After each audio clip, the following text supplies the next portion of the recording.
Buen día, República, buen día, ¿eh?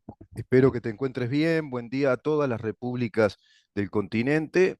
Por supuesto, siempre saludo en primer término a mi querida República Oriental del Uruguay, lo que va quedando de ella, lo que está escrito en la Constitución de la República, precisamente, los mandatos constitucionales, digamos que esa prescripción, en definitiva, que tiene que ver con los mandatos y con los principios republicanos.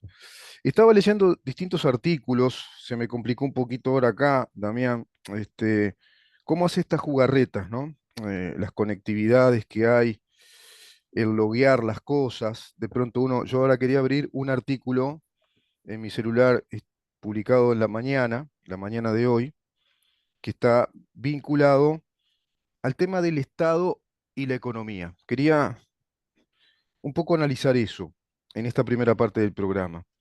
Lo que importan los modelos económicos de los estados como políticas que pueden asumirse ya como una política de Estado, digamos que una política económica, en pos de un concepto de la economía o desarrollo.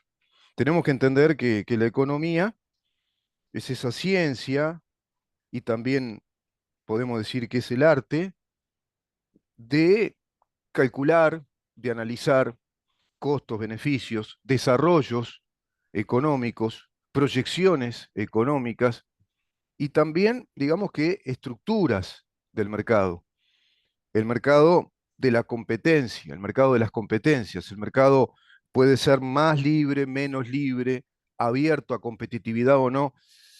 Eso está en la teoría económica y la teoría económica tiene también la teoría monetaria, es decir, el valor del dinero, que es fundamental, es esa unidad. El dinero es un bien también en el mercado, es un bien de intercambio, pero a su vez es una unidad de valor. Y esa unidad de valor la cotiza el mercado dando señales de necesidad de esa moneda, como da señales de necesidad de una marca de LED, o de una determinada marca de computadora, o de un automóvil, o de un refresco. Eso es el mercado. Y hay una interesante nota publicada en la mañana que tiene que ver con el Estado como un regulador de monopolios y control de ganancias, necesaria y justificada. Esta nota, este artículo, está escrito por María Noel Sanguinetti. Dice lo siguiente: la existencia de carteles o lo más tradicional llamados oligopolios ha sido un tema de análisis y debate a lo largo de la historia. En los últimos tiempos, con la existencia de altos niveles de inflación e incremento de los márgenes empresariales, se ha reavivado la discusión sobre la necesidad de fortalecer las leyes antimonopolio o la llamada defensa de la competencia. Existe, bueno, abundante material al respecto, ¿no? Hay abundantes estudios teóricos en torno a los oligopolios, las razones de su existencia y las implicancias a nivel de los mercados. Interesa conocer estudios recientes que permiten analizar en profundidad la pertinencia de fortalecer la normativa y la regulación, más en un mundo cada vez más globalizado, pero donde la geopolítica juega en cada decisión. Hay tantos elementos acá, ¿no? Tantos factores. Está el mundo del hoy por hoy, el status quo mundial de un mundo geopolítico y geoestratégicamente planteado como un mundo en guerra, una guerra híbrida, una guerra extendida, una guerra que tiene múltiples dimensiones, o si vos querés, pluridimensional. Lo venimos analizando con los coroneles Velasco y Bravo, en materia de geopolítica y geoestrategia, respecto a esta situación que se plantea de un eje, digamos, que contraviene, que ataca, que propone una situación muy conflictiva a Occidente, que es el eje China, Rusia e Irán, desde regímenes totalitarios, planteándole, bueno, severas dificultades a Occidente, y en una situación mundial post pandemia además, que también aletargó, ralentizó los mercados de transferencias de recursos, de transporte, de productividad y de consumo. Afecta toda la actividad económica. Lo cierto es que la economía está siendo muy revisada por muchos teóricos respecto a su funcionamiento y muy especialmente desde Occidente, que ha descuidado aspectos fundamentales de la economía. Los liberales, como economistas, sostienen que hay que librar o liberar al mercado la economía. Los antiliberales, los que sostienen, digamos que posiciones eclécticas, te diría, intermedias, no directamente colectivistas de la economía, sino que los que defienden, digamos, la teoría de Estado como ese regulador que protege a determinados sectores de la economía de monopolios privados, ponele, de oligopolios, de la competencia desleal, del dumping. Bueno, eso es lo que se plantea en este artículo y lo que está planteando la teoría económica, es decir, un estado que regule, que dé un marco jurídico y que regule ese tema, prohibiendo los monopolios en la actividad privada. ¿Es posible? No parece real. Hoy tenemos una economía altamente monopólica. El monopolio de Google, el monopolio de Microsoft, el monopolio de empresas multinacionales que inclusive toman una cartera de clientes a nivel internacional, sosteniéndose como mega empresas en un gran mercado de servicios, como por ejemplo Mary Maersk, la empresa naviera holandesa, una de las grandes empresas navieras, Catonazzi, acá en Uruguay, una de las tantas, que a su vez tienen un gran mercado y van conquistando porciones del mercado. Ahora yo quiero ir a este punto. ¿En dónde estaría la razón de ser económica de los estados desarrollados, de lo que llamamos las sociedades del desarrollo, las sociedades de ese mundo central, del cual dependemos en este submundo que es América Latina? Un submundo político con un, digamos, proceso histórico predemocrático, si vos querés, porque la democracia no se constituyó definitivamente. Venimos de procesos históricos con sucesivos golpes de estados y con revoluciones incluso, con atentados terroristas y revoluciones que pretenden llevar nuestros países hacia el socialismo. Por lo tanto, ahí ya no hablamos de democracia, ni de economía capitalista, ni de propiedad privada, ni de teoría económica para aplicar en serio, como por ejemplo pasa en Cuba, o en Venezuela, o en Nicaragua.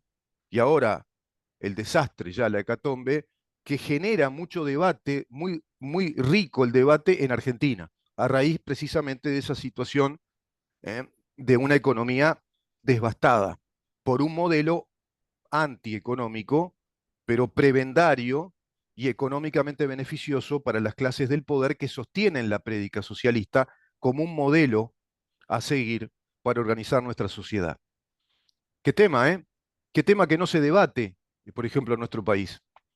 Tendríamos que debatir, sinceramente, si podemos poner en tela de juicio un modelo económico como el que prescribe incluso nuestra Constitución en el artículo 7, que esté basado en la propiedad privada. El modelo económico que se basa en el derecho universal, inalienable, intransferible, innegociable de la propiedad privada, ese derecho subjetivo con el cual nacemos según nuestra Constitución y que podemos adquirir si desarrollamos aspectos que permitan que la sociedad nos premie, es decir, nos premie con, bueno, desarrollo económico y social, fama social, respetabilidad, honorabilidad. Evidentemente vas a ir eh, creando un capital social, un capital educativo, como diría Bourdieu, un capital intelectual y evidentemente un capital también económico, patrimonial. De todo eso habla Occidente cuando plantea su proyecto liberal. Estaba buscando un libro y yo andaba a los improperios en el aire acá del estudio porque hoy no lo encontraba, que se intitula, es un teórico español, un doctor en economía liberal, amigo de Daniel Lacalle, por ejemplo, otro economista liberal, y publica un libro muy interesante que se llama Elogio del liberalismo. Y lamentablemente no lo encontré. Lo voy a buscar y con tiempo lo voy a traer al programa para narrar una de las primeras páginas en las cuales por qué él plantea esa apología sin miedo al liberalismo como un sistema de ideas que nos permitió estas democracias que hoy está tirando abajo el neomarxismo en esta embestida de la reivindicación del exitoso fracaso, como diría Antonio Escotado, que es el socialismo marxista.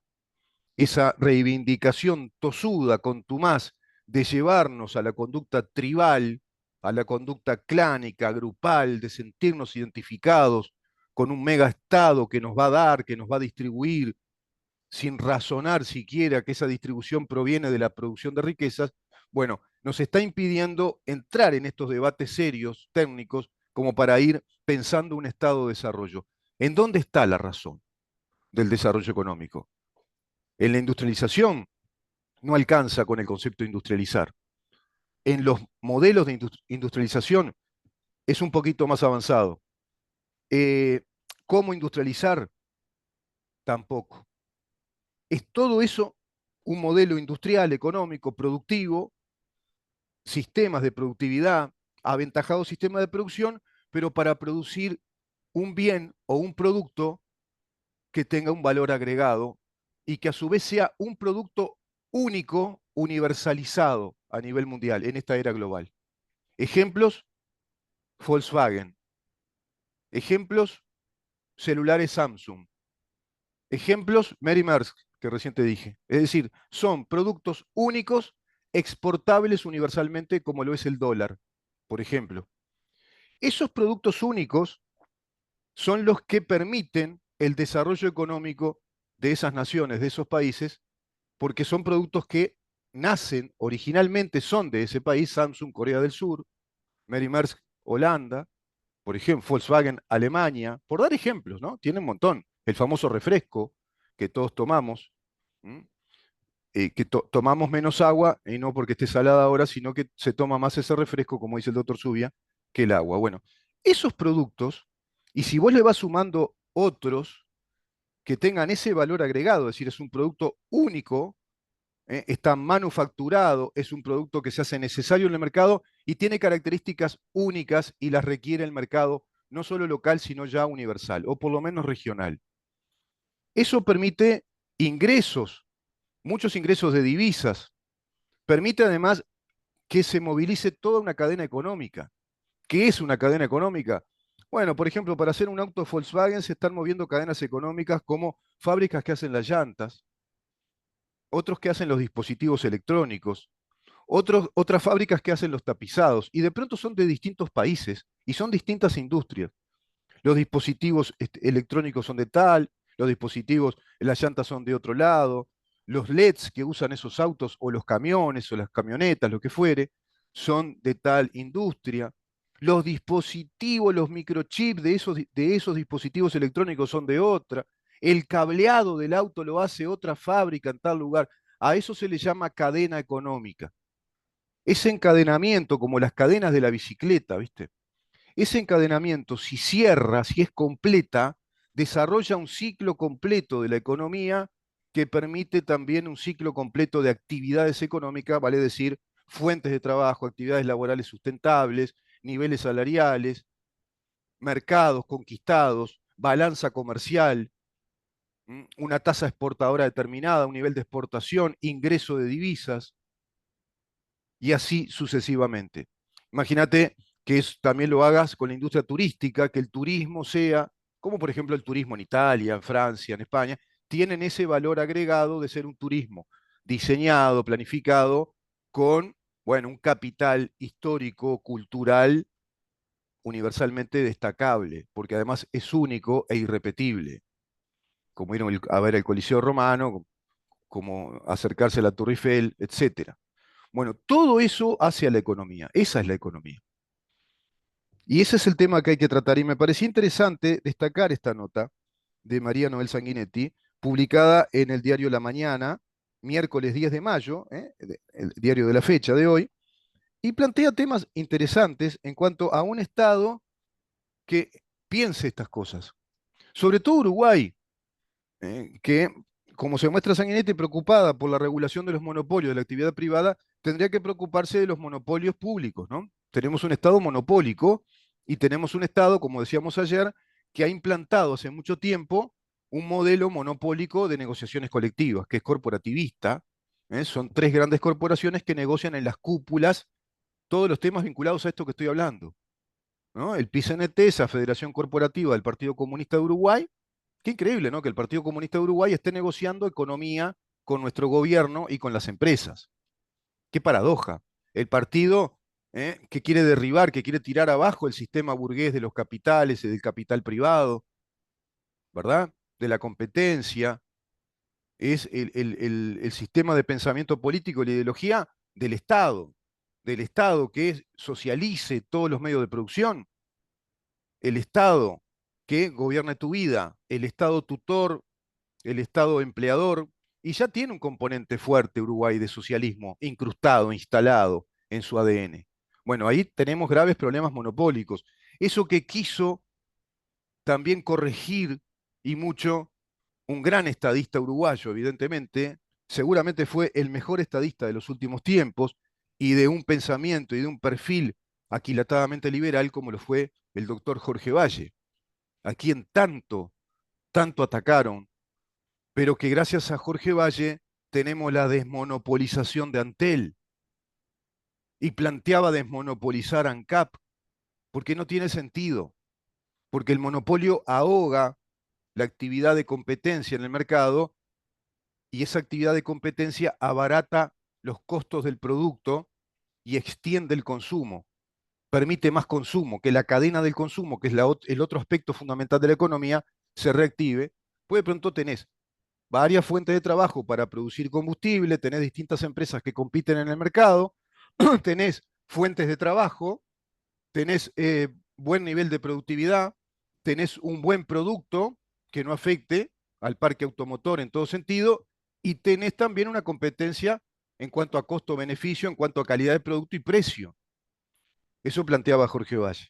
Bueno, pusieron las banderas, ANCAP no se vende, ANCAP es de los uruguayos, y toda la parafernalia irracional y antieconómica que instala siempre el comunismo reinante en Uruguay, que nos tiene agarrados con esta super o mega, mejor dicho, mega estructura federativa, corporativa, que es el PICNT, legitimada por nuestros sucesivos gobiernos, desde los integrantes inclusive de los partidos fundacionales, entre los cuales está el propio doctor Julio María Sanguinetti. Vamos a una pausa, si te parece, Damián. Venimos con una segunda parte y luego les presento, respecto a este tema, una nota que grabamos con el Guardián de la República que alude específicamente a datos de corrupción que pervierten todos estos conceptos y posibles análisis de una economía desde el punto de vista técnico, desde el punto de vista científico, desde el punto de vista de la razón de Estado, cómo pervierten todo esto, cómo corrompe todo esto la corrupción, valga la redundancia, y esa sistemática corrupción que trajo el Frente Amplio durante 15 años. ¿Se acuerdan de aquello de meteremos la pata pero no la mano en la lata? Bueno, en verdad metieron la pata y no metieron la mano en la lata, agarraron la lata y se la llevaron directamente. Eso conversamos después con el Guardián de la República. Pero vamos a una pausa, venimos de nuevo con este tema un poquito más y seguimos.